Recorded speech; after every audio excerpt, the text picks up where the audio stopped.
Welcome to the Plant Spirit Herbalism Summit on the healing wisdom of herbs and plant consciousness. I'm your host, Sara Artemisia, and I am absolutely delighted to introduce our next guest to the show today. Arin Fugate is a speaker, wellness educator, and success coach for visionary leaders.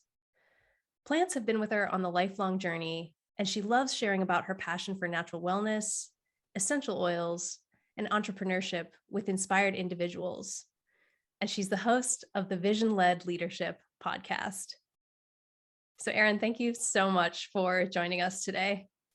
Thank you. I'm so happy to be here. I am super excited for our chat today on reconnecting the human spirit to nature. I really feel that this is one of the most absolutely pivotal invitations that we are being called to connect with in this time. And I'm so honored to have you here with us. And in just talking with you before this interview started, I would really love to just hear about, in your experience, how does embracing plant wisdom really help to heal the world?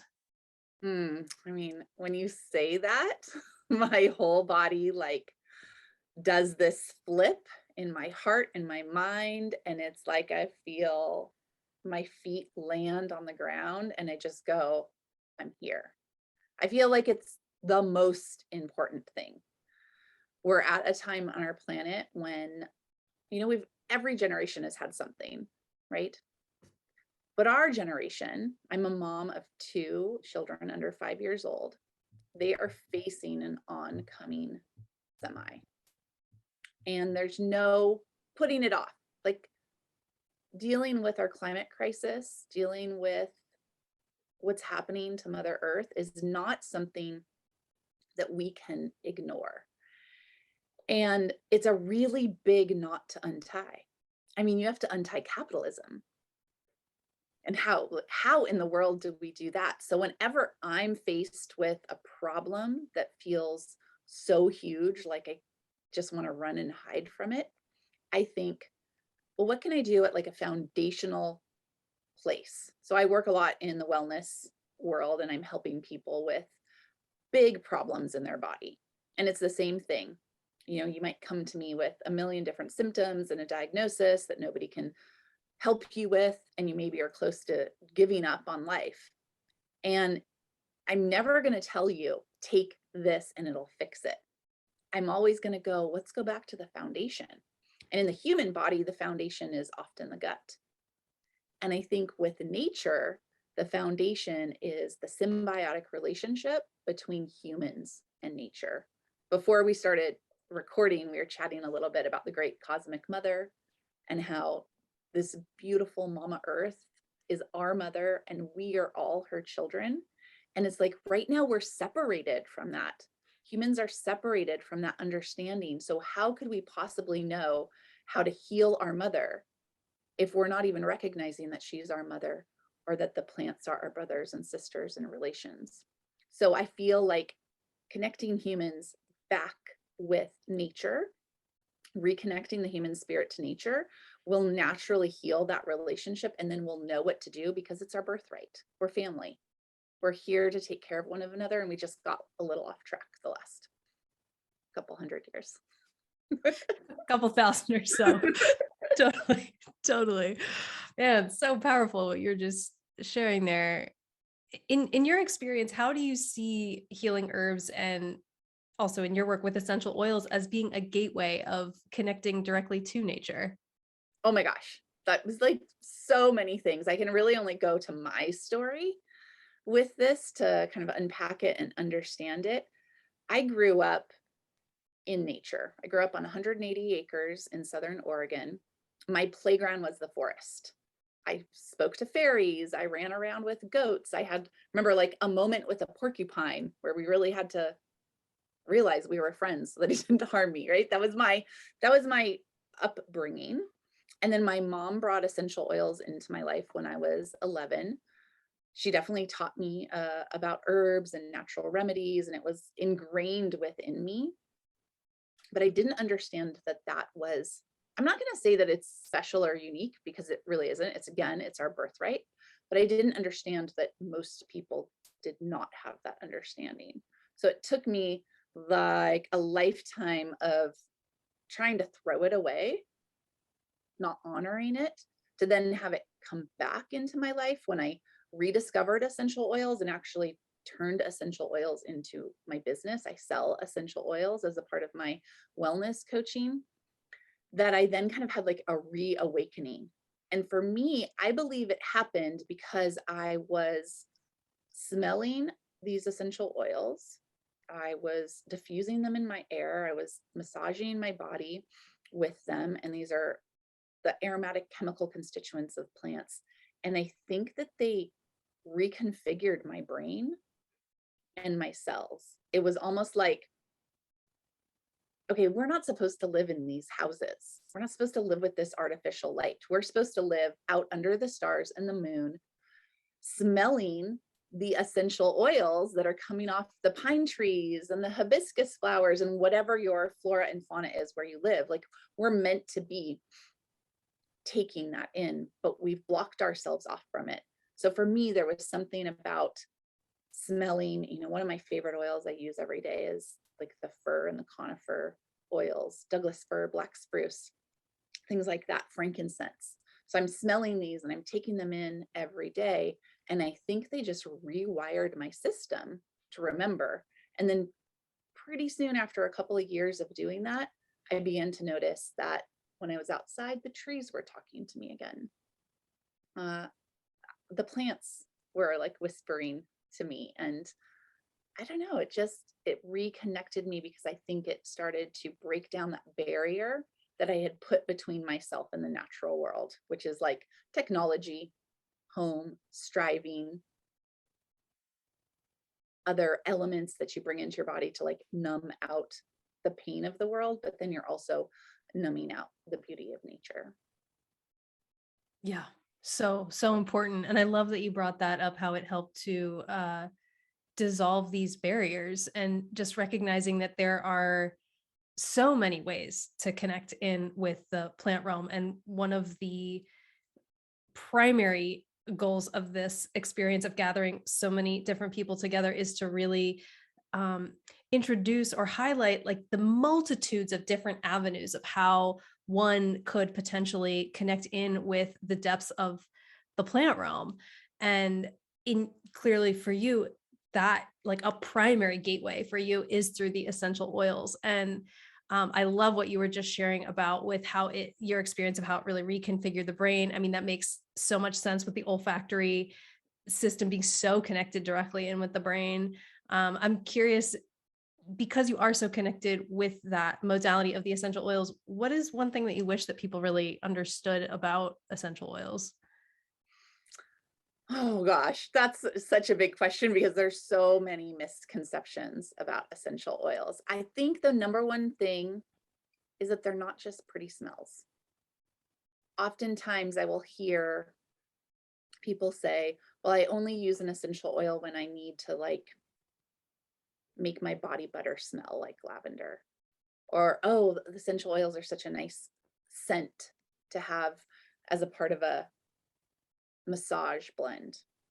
And I feel in that moment that it's really being missed, that essential oils are medicine.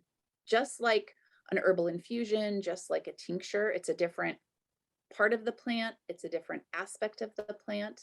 The essential oil is definitely dealing mostly with aroma, but it's more than just aroma. Those are chemical constituents put into this very concentrated form. It makes me think of the Persian inventor who actually invented the true distillation process that we now have. And he was trying to capture the spirit of rose. He wasn't trying to make rose perfume. Like his community, his people were so in love with rose and they used rose for everything that he was like, I want to capture the spirit.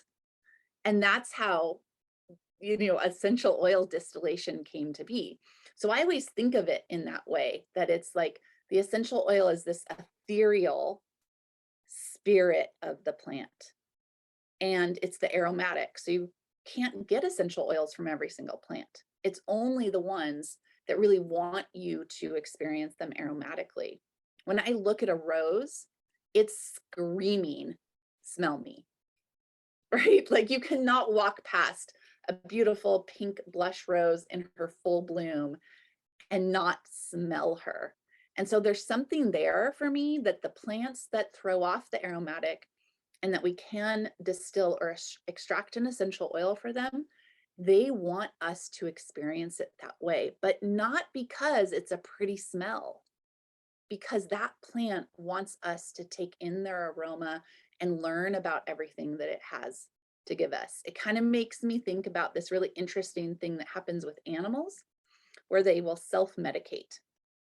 And so you'll see horses do it out in the wild. They'll eat like a certain herb one day and a certain herb another day, maybe because they had parasites or maybe because they had some joint pain. But guess how they know which herb to eat?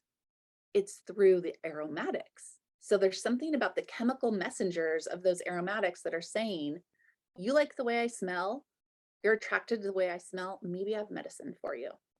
So when I reach for, like I have basil sitting here right now. I'm really attracted to basil right now. I want to bathe in basil right now. I love the aroma. I know why. My adrenal glands are totally shot because I'm a mom and it's a pandemic, everything we were talking about before the call. But I'm going to use my basil essential oil, but I'm also going to brew some tea that maybe has basil. Maybe I'm going to make my dinner with basil. Maybe this spring I'm going to plant a basil plant. It's not that I only use it with the essential oil, but it's like the essential oil is that messenger to me saying, hey, I have something for you. Take me in. Don't I smell good? Doesn't your body want me? Totally. I love that you just shared that. And one thing that I didn't know at all till you just shared it was how the very first known distiller wanted to really capture and highlight the spirit of the plant, the spirit of rose, which I did not know that. That is so cool. That is so cool. But it also makes me think about this aspect of the direct connection, the direct relationship with the plants, and how that is so important in no matter what, anytime we're foraging or, eating or working with any kind of flower essences, essential oils, teas, any kind of medicine, that relationship is so important that it's a part of the medicine. It's a part of what goes into that. And so I'm curious, in your experience, why do the people making the essential oils matter? Like, why does that matter in the process? It matters for so many reasons. I think, first of all, the art of growing or foraging. So there are some plants like spikenard has to be wild foraged. If we try to grow spikenard, we have not yet been able to produce a chemistry that is full, complete, and medicinal. There's some plants that you can farm and harvest, but whatever the growing practice or the harvesting practice is, that's been passed down generation after generation after generation. And if you try to go in and modernize that or push a yield or increase yield or like mess around with the family passed down methods, you mess up the chemical constituents of the essential oil. And then it might still smell like lavender. It might still smell like sandalwood, but it may not have the chemical profile you're looking for it to be true medicine. And this, I think, is absolutely fascinating because if I want to use a plant medicinally, I might be using it for something that's really important to me. I think of people who use frankincense for neurological dysfunction and they rely upon it. I have a friend who relies upon her frankincense to do what she knows her frankincense to do. And so if the grower or the forager, the harvester isn't doing it in a way so that it produces that medicine for her, then she might have to turn to something else. She might not have the effect she's looking for. So if we don't take care of the growers, if we don't pay them fairly, if we don't honor their practices, if we're not sure that it's sustainable, frankincense is a great example. frankincense is having trouble right now. It's endangered.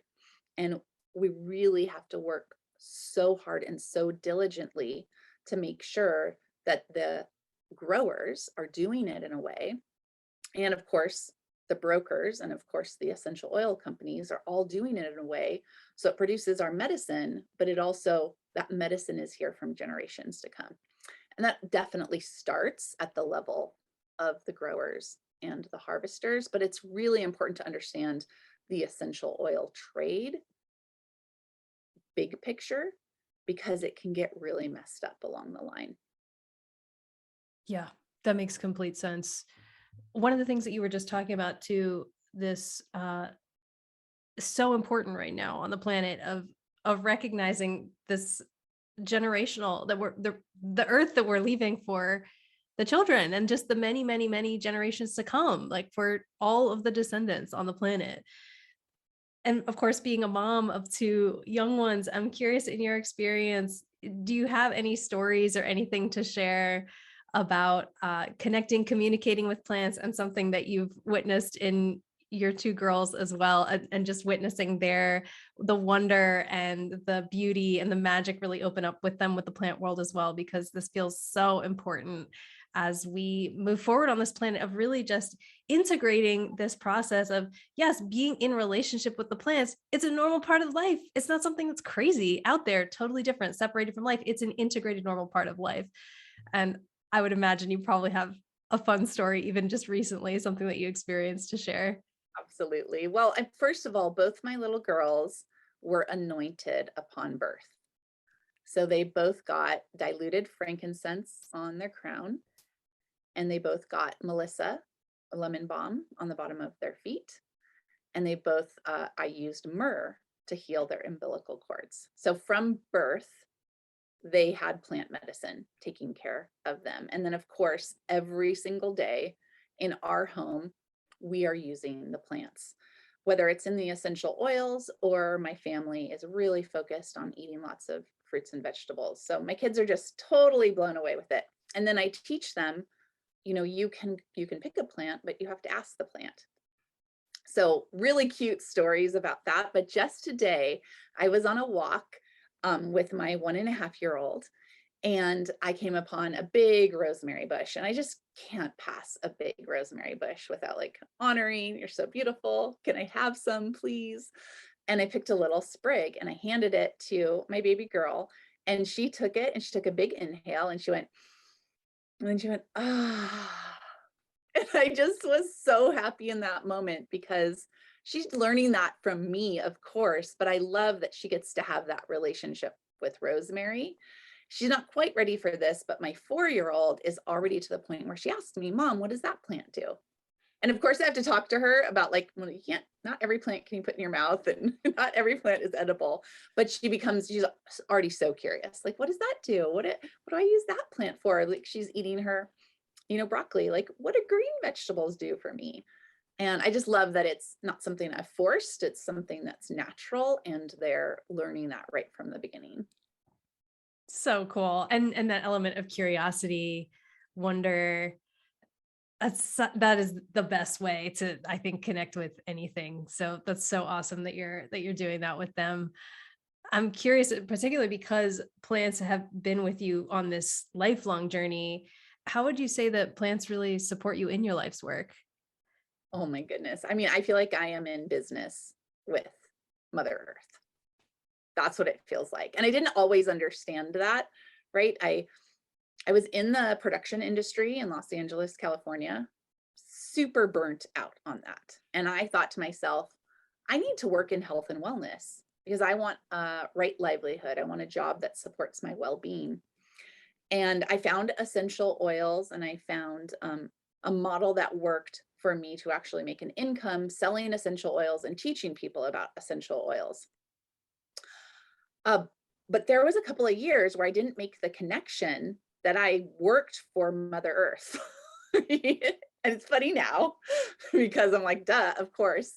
But I do remember this really powerful moment.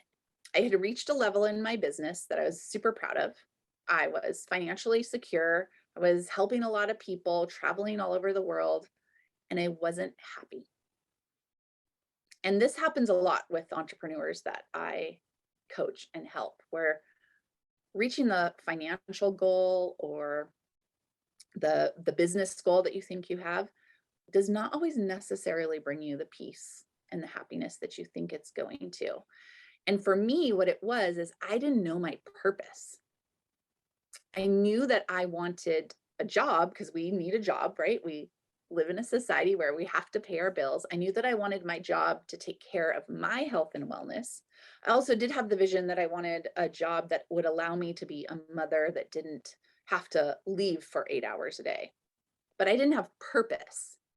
And there was this moment where I was in Hawaii. I was on the island of Maui, and I was sitting on a rock up country, looking out at the beautiful Mother Maui ocean. And I was praying. I was like, why am I not happy? Like, I have everything that I've ever dreamed of, and I'm so miserable. Like, please, please help me. And it was in that moment that Gaia came to me, and she kind of was like, why won't you partner with me? You are doing the work that I need you to do, but you're not in relationship with me. You're not considering me your partner. You're not checking in with me and asking me for guidance. She's like, I'm here. I'm so grateful that you're bringing medicine to the people. And I'm so grateful that you're reconnecting the human spirit with nature, but could you connect with me? And so I had a moment there where I gave my business to her. And I just said, okay, like, I hear you. And yeah, that I love the earth so much. I love nature so much. Look at this beautiful ocean that I get a view, and I love people. And all I want is to uplift the planet, make it a better place for my children, and to have that impact. I want to have impact. I want to have purpose. And I want to do it with you. I was like, yeah, you are my like ride or die, right?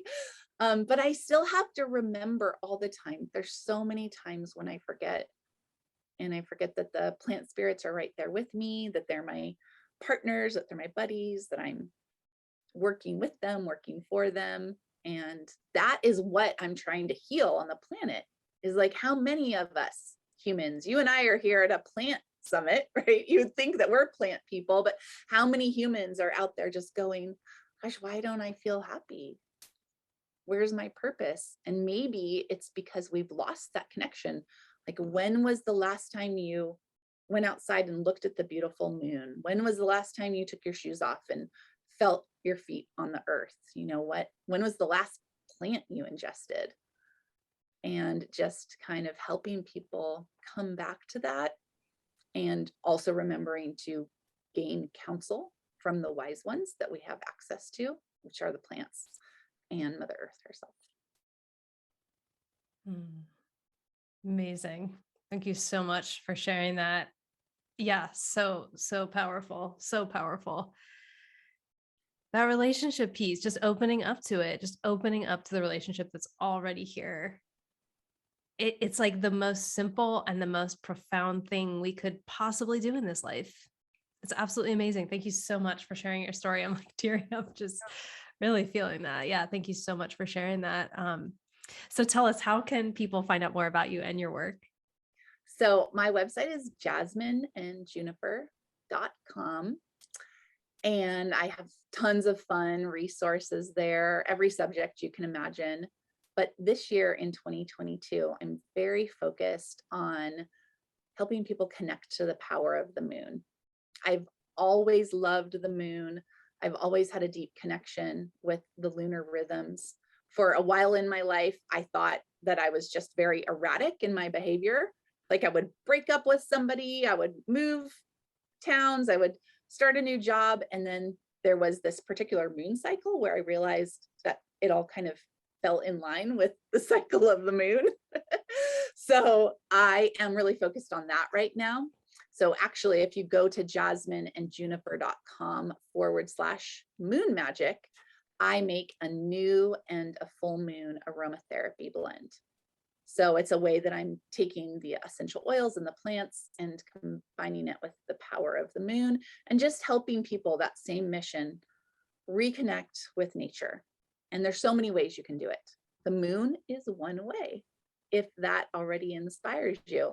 Plants are another way, essential oils are another way. And yeah, so they can find me there. I'm on all the social places too. Amazing. Well, Arin, thank you so much for joining us today. So special. Thank you. It's absolute pleasure to be a part of this. Well, thank you. And thank you all for tuning in.